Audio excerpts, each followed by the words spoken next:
Hello friends, প্রতিদিনের মতো আজকে আপনাদের সাথে আছি আমি মুন্না বণিক। আপনাদের সকলকে স্বাগতম জানাচ্ছি আমার চ্যানেল জুয়েলারি টিপসে। আজকে আমি আপনাদেরকে বানিয়ে দেখাবো এই রূপার এডি পাথরের আংটিটি। এটি একটি এডি পাথরের নীল পাথরের আংটি। তো আপনাদের সাথে শেয়ার করতে যাচ্ছি এই পুরো আংটিটি বানানোর পুরো টিউটোরিয়াল ভিডিও। তো ভিডিওটি শুরু করার আগে একটি কথা বলে রাখি, ভিডিও যদি ভালো লাগে অবশ্যই একটি লাইক দিবেন, কমেন্ট করে জানাবেন আপনার মতামত, শেয়ার করতে পারেন আপনার বন্ধুদের সাথে। আর আপনি যদি আমার চ্যানেলে নতুন হয়ে থাকেন অবশ্যই আমার চ্যানেলটি সাবস্ক্রাইব করে পাশে থাকা বেল আইকনটি বাজিয়ে দিবেন পরবর্তী ভিডিওগুলোর নোটিফিকেশন পাওয়ার জন্য। তাহলে চলুন দেরি না করে আজকে ভিডিওটি শুরু করা যাক।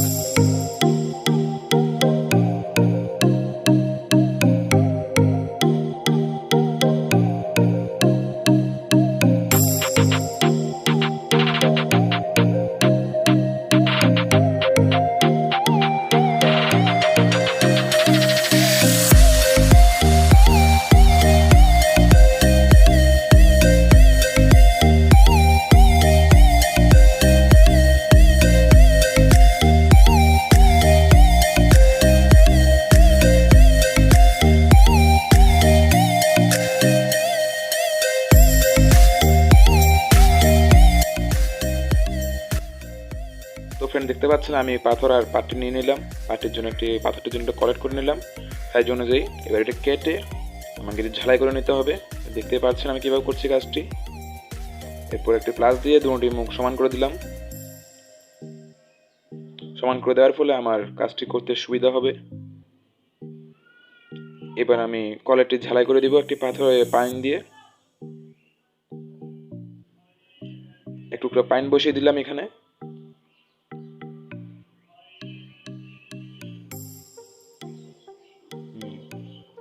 এবার ঝালাই করে নিতে হবে একটি হ্যান্ড লাইটারের মাধ্যমে।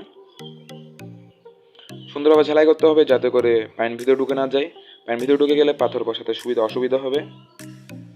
তো দেখতে পাচ্ছেন আমার কলেরটি কমপ্লিট। এখন আমাকে একটি নেয়ের চিকন সরু মাথায় রেখে কলেরটি একটু বড় করে নিতে হবে পাথরের সাইজ অনুযায়ী। দেখতে পাচ্ছেন আমি কিভাবে করছি, আপনারা ঠিক এভাবে করে কাজটি করে নেবেন।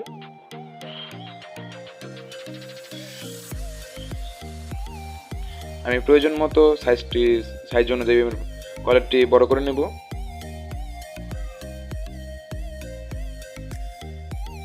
আমার সবকিছু কমপ্লিট হয়ে গেলে এবার আমি কলেরটি একটু পুড়ে নেব। পুরো এসিডি দিয়ে কিছুক্ষণ পর এসিডি দেওয়ার পরে সাদা করে নিতে হবে। শান্ত আর ডলে নিলাম, এতে করে মুখটা একটু সুন্দর হয়ে যাবে। তো এবার আমি দাঁতটি কেটে নিচ্ছি। দেখতে পাচ্ছেন কিভাবে আমি দাঁতটি কাটা হচ্ছে এখানে।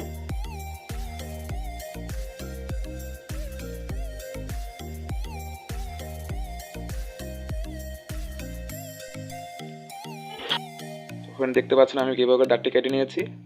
এবার পাথরের অনুযায়ী সাইজ মতন করে নিতে হবে আমাকে। আর সাইজ প্রায় কমপ্লিট। এবার আমার বাড়তি নিচে যে পাটটুকু ছিল সেটি আমার কেটে নিতে হবে। সুন্দরভাবে সমানভাবে কেটে নেব। বেশি উঁচু হলে দেখতে খারাপ লাগবে, তাই আমি পাটটি কেটে নিলাম। শান বাঁধানোর মাধ্যমে নিচের অংশটুকু আমি একটু বসিয়ে নেব যাতে সমান হয়ে যায়। কলেরটি আমি বসিয়ে আবারও দেখে নিলাম ঠিক আছে কিনা। তো ফ্রেন্ড, ভিডিওটি শেষ পর্যন্ত দেখবেন, অবশ্যই বুঝতে পারবেন আমি কি করে আংটিটি বানিয়েছি। রিং স্কেলের মাধ্যমে ঢুকিয়ে আমি একটু গোল করে নেব। এরপরে আবার প্রয়োজন মতো করে সাইজ করে নেব। করা কমপ্লিট। এবার একটি তার নিয়ে নিলাম, এটা বিট করার জন্য নিচে অংশটুকু বিট দিয়ে দিব, না হয় কলেরটি বাঁকা হয়ে যেতে পারে, তাই বিটটি দিয়ে দেওয়া হচ্ছে। একটি বিট তৈরি করে নেব। দেখতে পাচ্ছেন পুরো কমপ্লিট বিটটি তৈরি করা। বিটটিকে আমি বসিয়ে দিলাম। বসানো কমপ্লিট হয়ে গেলে ঝালাই করে নেব একটু করে।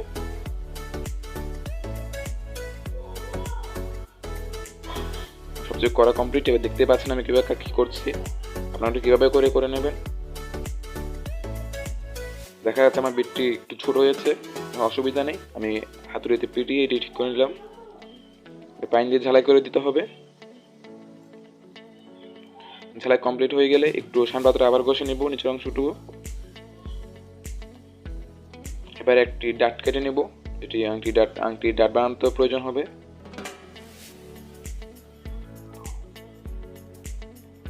দেখতে পাচ্ছেন আমি কীভাবে কেটে নিলাম। আমি একটু অংশ ফ্ল্যাট করে নেব, সাইজ অনুযায়ী আবার কেটে নেব।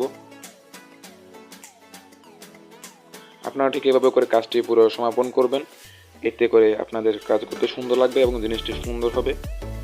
রিং স্কেলের মাধ্যমে ঢুকিয়ে এটি আমি গোল করে নেব আংটির কলার অনুযায়ী।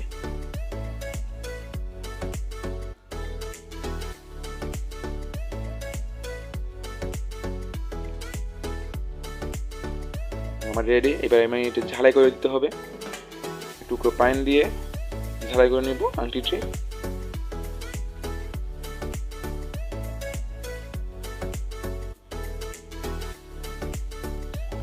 আমার ঝালাই করা প্রায় কমপ্লিট। দেখতে থাকুন ভিডিওটি। আমার ঝালাই কমপ্লিট। এবার আমি রিডিং স্কেল আবার গোল করে নেব।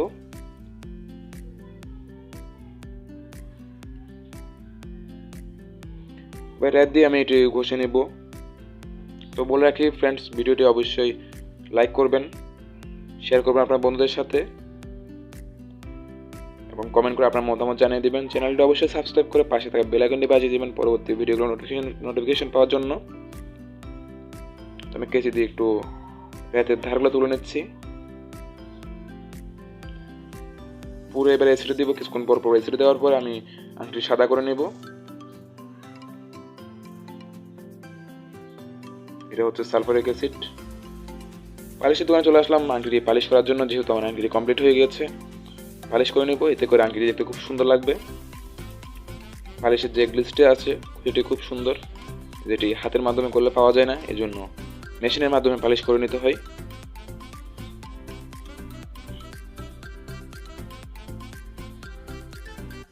তো আমার পালিশ করা কমপ্লিট। এবার চলে আসলাম আবার যে একটু পুড়ে নেব, কারণ পালিশের যে মোমটি আছে তার কারণে যে আমি এতটুকু ব্যবহার করি, তাহলে কালো হয়ে যেতে পারে, তার জন্য আমি একটু পুড়ে নেব। পুরো এসরে দিব, এরপরে আবার আমি হাতে ওয়াশ করে নেব ব্রাশ দিয়ে, তারপর যে আংটি পুরো কমপ্লিট হয়ে যাবে।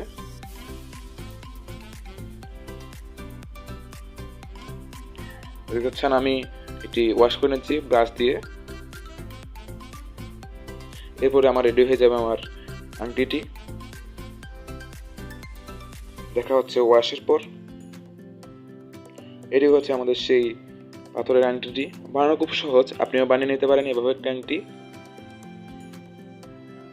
তো ফ্রেন্ড, ভিডিওটি ভালো লাগলে অবশ্যই একটা লাইক দিবেন, কমেন্ট করবেন, শেয়ার করবেন আপনার বন্ধুদের সাথে, সাবস্ক্রাইব করে পাশে থাকা বেল আইকনটি বাজিয়ে দিবেন পরবর্তী ভিডিওগুলো নোটিফিকেশন পাওয়ার জন্য।